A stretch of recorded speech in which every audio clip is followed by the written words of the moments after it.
Hello everyone, welcome back to my Techno Info channel. বন্ধু বান্ধৱীসকল আপোনালোকক স্বাগতম। তো আজি আৰম্ভ কৰিব লৈছোঁ কেইটামান ইম্পৰ্টেণ্ট জিকে তথা হিষ্ট্ৰী ৰিলেটেড কিছুমান প্ৰশ্নৰ উত্তৰ লৈ। তো আজিৰ প্ৰশ্নসমূহ হৈছে যে কোনসকল সাহিত্যিক অসমৰ যিসকল সাহিত্যিক আছিল যিগৰাকী সাহিত্যিকে কোনগৰাকী সাহিত্যিকে কি বঁটা লাভ কৰিছিল, কোনে কি কৰিছিল, কি গ্ৰন্থ পাইছিল। তো এই গোটেইখিনি তথ্য মই ইয়াতে সামৰি আলোচনা কৰি আছোঁ আৰু আপোনালোকে ভিডিঅ'টো স্কিপ নকৰাকৈ সম্পূৰ্ণলৈকে চাব। লগতে যিসকল নতুন মোৰ চেনেলটো ছাবস্ক্ৰাইব কৰিব আৰু সকলোৱে মোৰ চেনেলটো ছাবস্ক্ৰাইব কৰি ৰাখিব। লগতে বেল আইকনটো প্ৰেছ কৰিব। মই যিসমূহ আপডেট দি থাকিম আপোনালোকে সোনকালে পাব আৰু মোৰ ভিডিঅ'টো শ্বেয়াৰ কৰিব আগলৈ যাতে আপোনালোকৰ বন্ধু বান্ধৱীয়ে সকলোৱে চাব পাৰে। তো বলক পলম নকৰি ভিডিঅ'টো আৰম্ভ কৰোঁ। আজিৰ প্ৰশ্নটো হৈছে যে কোন চনত কি বঁটা বিজয় কৰিছিল, কোন সাহিত্যিকে কি বঁটা পাইছিল বা গ্ৰন্থ কোন গ্ৰন্থৰ দ্বাৰা। মই গোটেইখিনি এটা প্ৰশ্নতে আলোচনা কৰিম।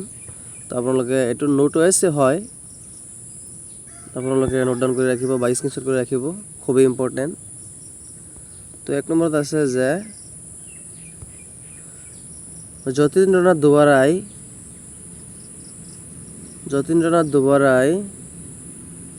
1955 চনত এই বনফুল গ্ৰন্থৰ বাবে কি পাইছিল, সাহিত্য একাডেমি বঁটা পাইছিল। সাহিত্য এইটো চাব, সাহিত্য কিন্তু গোটেইকেইটা সাহিত্য হয় প্ৰায়। সাহিত্য একাডেমি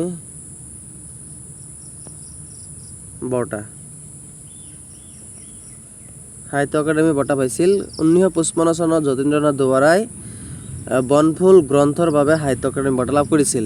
তো হৈ গ'ল, এটা কুৱেশ্যনতে 3টা আপোনালোকে উত্তৰ পালে। তো এনেকৈ মই গোটেইখিনি আলোচনা কৰিম, এটা পঢ়িলে আপোনালোকৰ গোটেইখিনি মনত থাকিব। 2 নম্বৰত কোৱা হৈছে যে 1960 চনত বেণুধৰ শৰ্মাই কংগ্ৰেছৰ কাচিয়ালি ৰ'দত নামৰ গ্ৰন্থৰ দ্বাৰা কি কৰিছিল,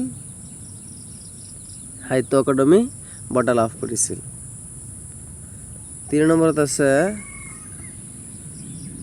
3 নম্বৰত কৈছে যে 1961 চনত বীৰেন্দ্ৰ কুমাৰ ভট্টাচাৰ্যই ইয়াৰংগম নামৰ গ্ৰন্থৰ বাবে কি পাইছিল, সাহিত্য একাডেমি বঁটা পাইছিল।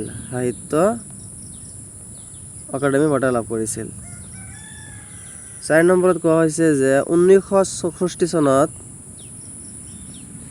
বিৰিঞ্চি কুমাৰ ভট্টাচাৰ্যই অসমৰ লোক সংস্কৃতি নামৰ গ্ৰন্থৰ বাবে সাহিত্য একাডেমি বঁটা লাভ কৰিছিল। বা এনেকৈ প্ৰশ্ন আহিব পাৰে যে অসমৰ লোক সংস্কৃতি গ্ৰন্থখন কোনে ৰচনা কৰিছিল বা লিখিছিল বা গ্ৰন্থখন কাৰ, এইটো এনেকৈ লিখিব লাগিব যে বিৰিঞ্চি কুমাৰ বৰুৱাৰ আছিল এইটো। বা বিৰিঞ্চি কুমাৰ বৰুৱাই কোনখন সাহিত্যৰ বাবে সাহিত্য একাডেমি বঁটা লাভ কৰিছিল, অসমৰ লোক সংস্কৃতি। তো প্ৰশ্ন যিটো উল্টা পাল্টাকৈ দি থাকিব আপোনালোকে ডাইৰেক্ট লিখিলেই হ'ল।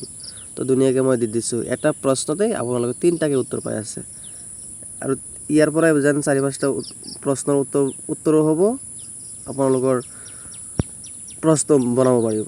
তো উল্টা পাল্টাকৈ দি থাকিব পাৰে, আপোনালোকে চালেই হ'ল। আৰু এইটো হৈছে কিমান, 1964 চনত। 5 নম্বৰত কোৱা হৈছে যে 1966 চনত অম্বিকাগিৰি ৰায়চৌধুৰীয়ে কোনখন বঁটাৰ বাবে সাহিত্য একাডেমি বঁটা লাভ কৰিছিল। এইটো হৈছে বেদনাৰ উল্কা। 6 নম্বৰত কোৱা হৈছে 1967 চনত তলিকনাথ গোস্বামীয়ে আধুনিক গল্প সাহিত্যৰ বাবে সাহিত্য একাডেমি বঁটা লাভ কৰিছিল। 7 নম্বৰত কোৱা হৈছে 1968 চনত নলিনীবালা দেৱীয়ে অলকানন্দা নামৰ গ্ৰন্থৰ বাবে সাহিত্য একাডেমি বঁটা লাভ কৰিছিল। আৰু ইয়াত যিখিনি আলোচনা কৰিছে গোটেইকেইটা সাহিত্য একাডেমি বঁটা কোন চনত পাইছিল, কোনে পাইছিল, কোনটো বঁটাৰ বাবে। তো এনেকুৱা প্ৰশ্নবিলাক আহিব পাৰে। 8 নম্বৰত কোৱা হৈছে যে 1969 চনত তুলচন্দ্ৰ হাজৰিকাই মঞ্চলেখা নামৰ গ্ৰন্থৰ বাবে কি কৰিছিল সাহিত্য একাডেমি বঁটা লাভ কৰিছিল। 9 নম্বৰত কোৱা হৈছে 1970 চনত লক্ষ্মীনাথ ফুকনে মহাত্মাৰ পৰা ৰূপ কোঁৱৰলৈ নামৰ গ্ৰন্থৰ বাবে সাহিত্য একাডেমি বঁটা লাভ কৰিছিল। 10 নম্বৰত কোৱা হৈছে যে 1972 চনত সৈয়দ আব্দুল মালিকে অঘৰী আত্মাৰ কাহিনী, এইটো সচৰাচৰ আহি থাকে দেখোন সঘনাই আহে প্ৰায়, যে সৈয়দ আব্দুল মালিকে কোনখন গ্ৰন্থৰ বাবে সাহিত্য একাডেমি বঁটা লাভ কৰিছিল অঘৰী আত্মাৰ কাহিনী, আৰু এইটো কিমান চনত লাভ কৰিছিল 1972 চনত, কোনে লাভ কৰিছিল সৈয়দ আব্দুল মালিকে। তো এনেকৈ প্ৰশ্ন আহিব পাৰে। 11 নম্বৰত কৈছে যে 1974 চনত সৌৰভ কুমাৰ চলিহাই কি কৰিছিল গোলাপ নামৰ গ্ৰন্থৰ বাবে কি কৰিছিল সাহিত্য একাডেমি বঁটা লাভ কৰিছিল। 12 নম্বৰত আছে 1975 চনত নৱকান্ত বৰুৱাই কি কৰিছিল ককাই দেউতাৰ হাড়, এইটো ইম্পৰ্টেণ্ট আহি থাকে পৰাই, ককাই দেউতাৰ হাড় নামৰ গ্ৰন্থৰ বাবে সাহিত্য একাডেমি বঁটা লাভ কৰিছিল নৱকান্ত বৰুৱাই 1975 চনত। নেক্সট কুৱেশ্যন আছে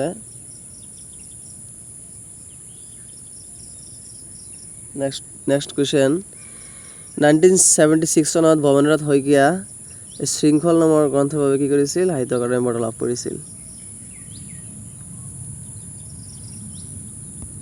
14 নম্বৰত আছে 1977 অৰ্থাৎ 1977 চনত আনন্দ চন্দ্ৰ বৰুৱাই বকুল বনৰ কবিতা নামৰ গ্ৰন্থৰ বাবে সাহিত্য একাডেমি বঁটা লাভ কৰিছিল। 15 নম্বৰত আছে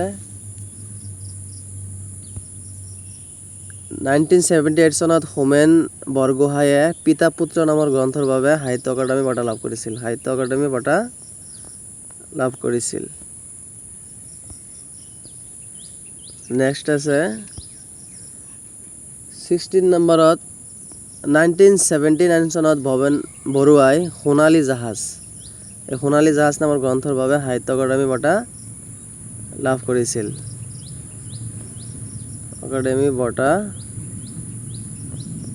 কৰিছিল। নেক্সট আছে 17 নম্বৰত আছে যে 70 নম্বৰত আছে যে 1980 চনত যোগেশ দাস নামৰ সাহিত্যিকগৰাকীয়ে পৃথিৱীৰ অশোক নামৰ গ্ৰন্থটোৰ বাবে কি কৰিছিল সাহিত্য একাডেমি বঁটা লাভ কৰিছিল। 18 নম্বৰত আছে 1981 চনত নীলমণি ফুকনে কি কৰিছিল কবিতা গ্ৰন্থৰ বাবে কি কৰিছিল সাহিত্য একাডেমি বঁটা লাভ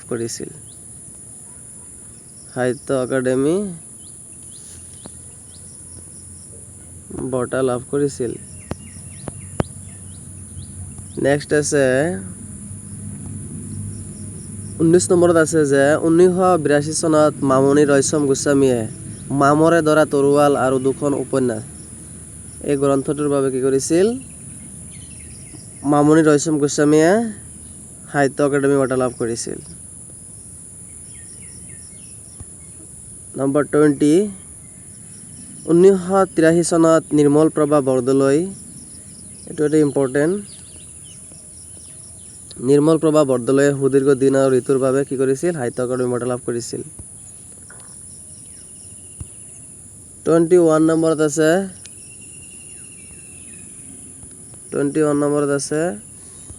1984 চনত 1984 চনত দেৱেন্দ্ৰনাথ আচাৰ্য কি কৈছিল জংগম নামৰ গ্ৰন্থৰ বাবে সাহিত্য একাডেমি বঁটা লাভ কৰিছিল। 22 আছে 1985 চনত কৃষ্ণকান্ত সন্দিকৈৰ যিসমূহ ৰচনাৱলী আছিল সেয়ে তাৰ বাবে কি কৰিছিল কৃষ্ণকান্ত সন্দিকৈৰ ৰচনা সম্ভাৰৰ বাবে সাহিত্য একাডেমি বঁটা লাভ কৰিছিল। 23 নম্বৰত আছে 1986 চনত তীৰ্থনাথ শৰ্মা বেণুধৰ শৰ্মা নামৰ গ্ৰন্থৰ বাবে কি কৰিছিল সাহিত্য একাডেমি বঁটা লাভ কৰিছিল।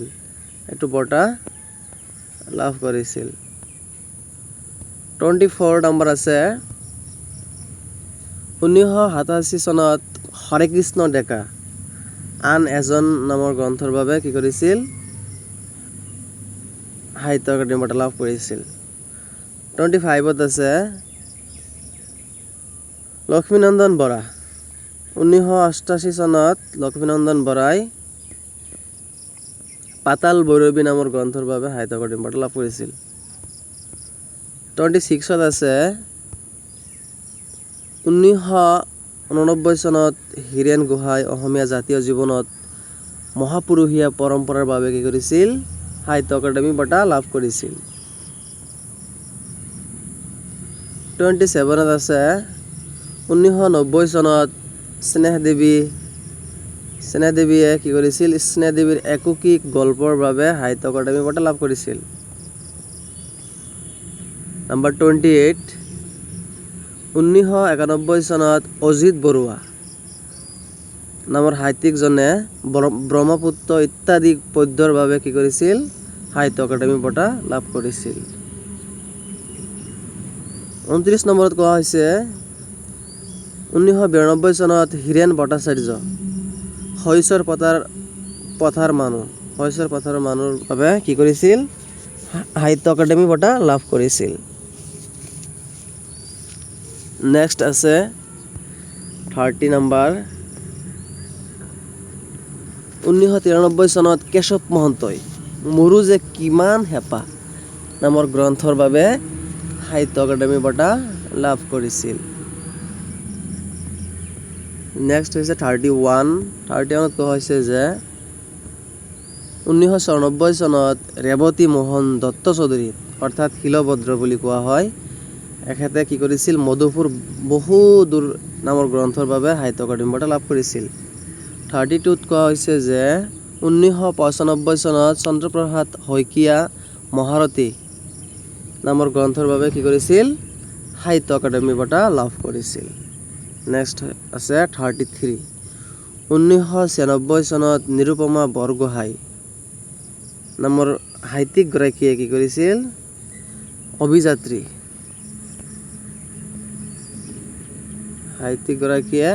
অভিযাত্ৰী নামৰ গ্ৰন্থৰ বাবে কি কৰিছিল সাহিত্য একাডেমি বঁটা লাভ কৰিছিল 34ত আছে 1977 চনত নগেন শইকীয়া আন্ধাৰত নিজৰ মুখ নামৰ গ্ৰন্থৰ বাবে সাহিত্য একাডেমি বঁটা লাভ কৰিছিল 35ত আছে 1998 চনত অৰুণ শৰ্মাই আশীৰ্বাদৰ ৰং নামৰ গ্ৰন্থৰ বাবে সাহিত্য একাডেমি বঁটা লাভ কৰিছিল 36ত আছে 1999 চনত মেদিনী চৌধুৰীয়ে বিপন্ন নামৰ গ্ৰন্থৰ বাবে সাহিত্য একাডেমি বঁটা লাভ কৰিছিল 37ত আছে 2000 চনত অপূৰ্ব শৰ্মা নামৰ সাহিত্যিকগৰাকীয়ে বাগে টাপুৰ ৰাতিৰ নামৰ গ্ৰন্থৰ বাবে সাহিত্য একাডেমি বঁটা লাভ কৰিছিল 38ত কোৱা হৈছে 2001 চনত মহিম বৰা নামৰ সাহিত্যিকগৰাকীয়ে এধানী মাহিৰ হাঁহিৰ নামৰ গ্ৰন্থৰ বাবে সাহিত্য একাডেমি বঁটা লাভ কৰিছিল 39ত আছে 2002 চনত নলিনীধৰ ভট্টাচাৰ্যই মহৎ অতিশ নামৰ গ্ৰন্থৰ বাবে সাহিত্য একাডেমি বঁটা লাভ কৰিছিল তো বন্ধু-বান্ধৱীসকল ইয়াত মই যিসমূহ সাহিত্যিক বা যিসকল সাহিত্যিক আছিল এই গোটেই সাহিত্যিকক সামৰি মই বঁটাসমূহ কোন চনত পাইছিল কোনটো বঁটাৰ বাবে পাইছিল কোনে পাইছিল তো গোটেইখিনি তথ্য মই ইয়াত শ্বেয়াৰ কৰিছোঁ আপোনালোকক তো আপোনালোকে এইসমূহ তথ্য যেতিয়া কনচেপ্টত ৰাখিব তেতিয়া হয়তো যিকোনো কম্পিটিটিভ এক্সামৰ বাবে আপোনালোকৰ খুব ইজি হৈ যাব যিকোনো এণ্ট্ৰেন্সেই হওক বা কম্পিটিটিভ এক্সামেই হওক তো আপোনালোকৰ খুবেই ইজি হ'ব বুলি মই আশাবাদী তো আপোনালোকে এইসমূহ টপিকছ ধুনীয়াকৈ বা চাই ল'ব বা আপোনালোকে ভিডিঅ'সমূহ চাব স্কিপ নকৰাকৈ চাব আৰু লাগিলে প'জ কৰি আপোনালোকে নোট কৰি ল'ব নহ'লে স্ক্ৰীনশ্বট কৰি ৰাখিব আৰু মোৰ প্লেলিষ্টত আৰু বহুত ইম্পৰ্টেণ্ট টপিকছ মই শ্বেয়াৰ কৰিছোঁ বা আপলোড দিছোঁ এইসমূহ আপোনালোকে চাব আৰু মোৰ চেনেলটো ছাবস্ক্ৰাইব কৰি ৰাখিব মই এই গোটেই ইম্পৰ্টেণ্ট টপিকসমূহ আপোনালোকক শ্বেয়াৰ কৰি যাম অসমৰ যিসমূহ কম্পিটিটিভ এক্সাম আহি আছে আছাম ডাইৰেক্ট ৰিক্ৰুটমেণ্টৰ দ্বাৰা তৰফৰ পৰা। তো এই গোটেইসমূহ এক্সামৰ বাবে মই যিখিনি প্ৰিপাৰেশ্যন কৰিব লাগে আপোনালোকক মই হেল্প কৰিম। যিসমূহ প্ৰিপাৰেশ্যন কৰিলে আপোনালোকৰ কিবা হেল্প হ'ব সেইসমূহে মই শ্বেয়াৰ কৰি আছোঁ, ইম্পৰ্টেণ্টসমূহে শ্বেয়াৰ কৰি আছোঁ, অযথা এনেই মই শ্বেয়াৰ কৰা নাই, খুব ইম্পৰ্টেণ্ট। তো আপোনালোকে ভিডিঅ'সমূহ চাব, লাইক কৰিব, শ্বেয়াৰ কৰিব। 40 নম্বৰত আছে 2003 চনত বীৰেশ্বৰ বৰুৱা নামৰ সাহিত্যিকগৰাকীয়ে অনেক মানুহ, অনেক ঠাই আৰু নিৰ্জনতা নামৰ গ্ৰন্থৰ বাবে সাহিত্য একাডেমি বঁটা লাভ কৰিছিল। 41ত আছে 2004 চনত হীৰেন্দ্ৰনাথ দত্তই মানুহ অনুকূল নামৰ গ্ৰন্থৰ বাবে সাহিত্য একাডেমি বঁটা লাভ কৰিছিল। 42ত আছে 2005 চনত ইয়েছে দৰ্জে ঠংচি নামৰ সাহিত্যিকগৰাকীয়ে মন উট মুখৰ হৃদয়ৰ বাবে কি কৰিছিল, সাহিত্য একাডেমি বঁটা লাভ কৰিছিল। 43ত কোৱা হৈছে যে 2006 চনত অতুলানন্দ গোস্বামীয়ে চেনেজৰীৰ গাঁথি নামৰ গ্ৰন্থৰ বাবে সাহিত্য একাডেমি বঁটা লাভ কৰিছিল। 44ত কোৱা হৈছে 2007 চনত পূৰবী বৰমুদৈ নামৰ সাহিত্যিকগৰাকীয়ে শান্তনু কুলনন্দ নামৰ গ্ৰন্থৰ বাবে সাহিত্য একাডেমি বঁটা লাভ কৰিছিল। 45ত কোৱা হৈছে